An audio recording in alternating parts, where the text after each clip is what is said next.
Judge humiliates black man in court, then learns he leads an FBI probe against her. Judge Rebecca Collins enjoyed being the most powerful person in the courtroom. Everyone knew it. Lawyers feared her. Defendants avoided eye contact. Even prosecutors were careful around her.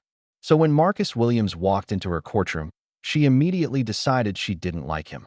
The black man stood quietly at the defense table, wearing a simple gray suit. No attorney, no entourage, no explanation, just confidence. And that bothered the judge.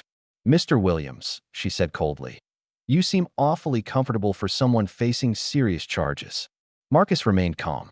"I have faith the truth will come out." The judge laughed. Several people in the gallery looked uncomfortable. "The truth?" she asked. "That's what everyone says when they're out of excuses." A few people chuckled. Marcus didn't react. The judge continued. "You expect this court to believe you're innocent?" "I do." Judge Collins smirked. "Interesting." She leaned back. "Because from where I'm sitting, you look like a man who thinks the rules don't apply to him." The courtroom became silent. Marcus slowly folded his hands. "Respectfully, Your Honor, appearances can be misleading." The judge rolled her eyes. "I've heard enough." His motions were denied. His objections were ignored. His evidence wasn't even reviewed. The hearing felt decided before it started. After nearly an hour, Judge Collins looked satisfied. "Unless there is something extraordinary you'd like to share, I am prepared to move forward." Marcus nodded. "There is." The judge smirked. "Go ahead." Marcus reached for a black briefcase beside him. The prosecutor frowned. The bailiff watched closely. Marcus opened it. Inside were several federal folders. Then a leather credential wallet. The room became quiet. Very quiet. Marcus opened the wallet. The gold badge inside caught the light. FBI. The prosecutor froze. The judge's smile disappeared. Marcus calmly placed the credential on the table. "My name is Marcus Williams." Nobody moved. Nobody spoke. He continued. "Assistant Director of the Federal Bureau of Investigation." The courtroom exploded with whispers. The judge stared. "That's impossible." Marcus calmly slid several documents across the table. Federal credentials, security clearances, official appointment records. Every document was authentic. Judge Collins quickly reviewed them. Her face turned pale. Marcus opened another folder. Then another. The words on the cover were impossible to ignore. Public corruption investigation. The courtroom fell silent again. The prosecutor looked nervous. Very nervous. Marcus spoke calmly.